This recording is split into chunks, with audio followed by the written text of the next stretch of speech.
Hello నమస్తే. మీరు చిగుళ్ళ సమస్యలతో బాధపడుతున్నారా? అయితే ఈరోజు మనం వాటిని ఎలా నివారించుకోవాలో, ఎలా నయం చేసుకోవాలో తెలుసుకుందాం. నేను డాక్టర్ కిరణ్మయి, చిగుళ్ళ వ్యాధి స్పెషలిస్ట్ని. Welcome to our YouTube channel LBR dental. సాధారణంగా మన పళ్ళు నోట్లో కదలకుండా గట్టిగా ఉంటాయి. దానికి కారణం ఏంటి? కారణం ఏంటంటే మన చిగుళ్ళు, దాని కింద ఉన్న ఎముక పళ్ళని కదలకుండా నోట్లో గట్టిగా పట్టి ఉంచుతాయన్నమాట. అయితే కొంతమంది పేషెంట్స్ వస్తుంటారు, డాక్టర్ గారు మా పళ్ళు లూజ్ అయిపోయాయి, కదులుతున్నాయి, ఏదైనా ట్రీట్మెంట్ చేసి ఆపండి అనేసి. అసలు పళ్ళు కదలడం ఎందుకు మొదలయ్యింది ఎప్పుడైనా ఆలోచించారా? దానికి కారణం ఏంటంటే వాళ్ళు చిగుళ్ళలో చిన్నగా స్టార్ట్ అయిన ఇన్ఫెక్షన్ని చాలా కాలం వరకు పట్టించుకోకుండా నెగ్లెక్ట్ చేయడం వల్ల ఇలా పళ్ళు కదలడం మొదలవుతుంది. అయితే ఇప్పుడు మీకు ఒక డౌట్ రావచ్చు, ఈ చిగుళ్ళ సమస్యల్ని మొదట్లోనే తెలుసుకోవడం ఎలా అని. దీనికి కొన్ని లక్షణాలు ఉంటాయన్నమాట. అవేంటంటే సాధారణంగా హెల్దీ గమ్స్ అనేవి రెడ్డిష్ పింక్ కలర్లో ఉంటాయి. మనకి ఇన్ఫెక్షన్ చిగుళ్ళలో స్టార్ట్ అయినప్పుడు అవి బాగా ఎర్రగా అయిపోతాయి అన్నమాట. నెక్స్ట్ ఏదైనా మనం తిన్నప్పుడు కానీ, కొరికినప్పుడు కానీ, లేదా మార్నింగ్ టైమ్స్ బ్రష్ చేసినప్పుడు కానీ బ్లడ్ వస్తూ ఉంటుంది. నెక్స్ట్ నోటి నుంచి బ్యాడ్ స్మెల్ వస్తూ ఉంటుందన్నమాట. ఇలాంటివి వీటి లక్షణాలు. వీటిలో ఏ ఒక్క లక్షణం మీరు గమనించినా వెంటనే డెంటిస్ట్ని కన్సల్ట్ అవ్వండి. ఈ స్టేజ్లో మీరు డెంటిస్ట్ని కలవకుండా నెగ్లెక్ట్ చేశారంటే ఆ ఇన్ఫెక్షన్ అనేది చిగుళ్ళ నుంచి కింద ఉన్న ఎముక వరకు చేరుకుంటుంది. దానివల్ల ఎముక అరిగిపోవడం మొదలవుతుంది. ఇది ఇలానే కొనసాగిందంటే చాలా ఎముక అరిగిపోయి పంటికి పూర్తిగా సపోర్ట్ పోయేసి పళ్ళు నోట్లో కదలడం మొదలవుతుంది.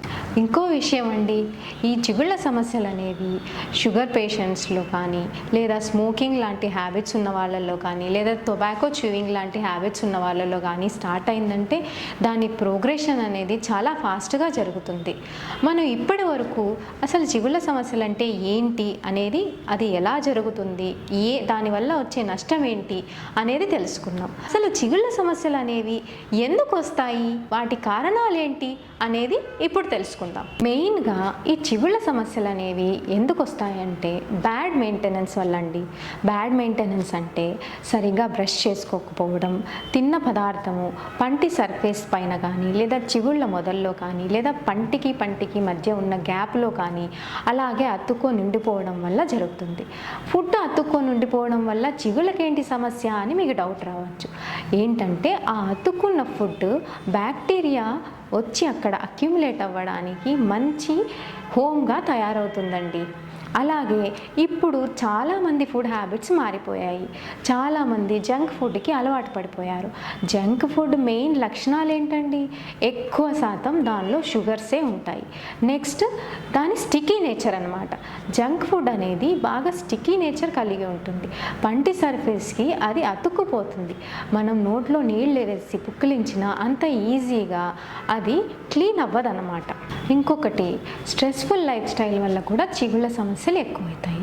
అది జాబ్ స్ట్రెస్ కావచ్చు, ఫ్యామిలీ స్ట్రెస్ కావచ్చు, హెల్త్ బాగలేకుండా ఉండడం వల్ల ఉన్న స్ట్రెస్ కావచ్చు, ఏదైనా స్ట్రెస్ వల్ల చిగుళ్ళ సమస్యలు ఎక్కువ అవుతాయి. మనం ఇంకా ప్రెగ్నెంట్ పేషెంట్స్లో కూడా హార్మోనల్ ఇంబ్యాలెన్స్ వల్ల చిగుళ్ళ సమస్యలు చూస్తూ ఉంటాం అన్నమాట. ఇప్పటి వరకు మనం చిగుళ్ళ సమస్యలు ఏంటి, దాని కారణాలు ఏంటి, వాటి వల్ల వచ్చే నష్టం ఏంటి అనేది తెలుసుకున్నాం. ఇప్పుడు మనం వాటి ట్రీట్మెంట్స్ గురించి తెలుసుకుందాం. అవేంటంటే మొదటిది స్కేలింగ్, అంటే పంటి చుట్టూ ఉన్న పేరుకుపోయిన గారని తీసేస్తారనమాట. నెక్స్ట్ క్యూరటేజ్, అంటే డిసీజ్ టిష్యూని తీసేస్తారు. లేజర్ ట్రీట్మెంట్, లేజర్ బీమ్ని పాస్ చేసి డిసీజ్ని ట్రీట్ చేస్తారనమాట. ఫైనల్గా సర్జికల్ ట్రీట్మెంట్. మనం ముందుగా చెప్పుకున్నట్లుగా మీకు ఏదైనా చిగుళ్ళ వ్యాధి లక్షణం కనిపించినప్పుడు వెంటనే చిగుళ్ళ వ్యాధి స్పెషలిస్ట్ని కన్సల్ట్ అవ్వండి. వాళ్ళు మిమ్మల్ని తరోగా చెక్ చేసి మీకు సూటబుల్ అయ్యే ట్రీట్మెంట్ని సజెస్ట్ చేస్తారు.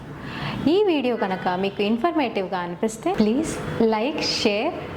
ఇప్పటి వరకు సబ్స్క్రైబ్ చేయకపోతే please do subscribe. Thank you.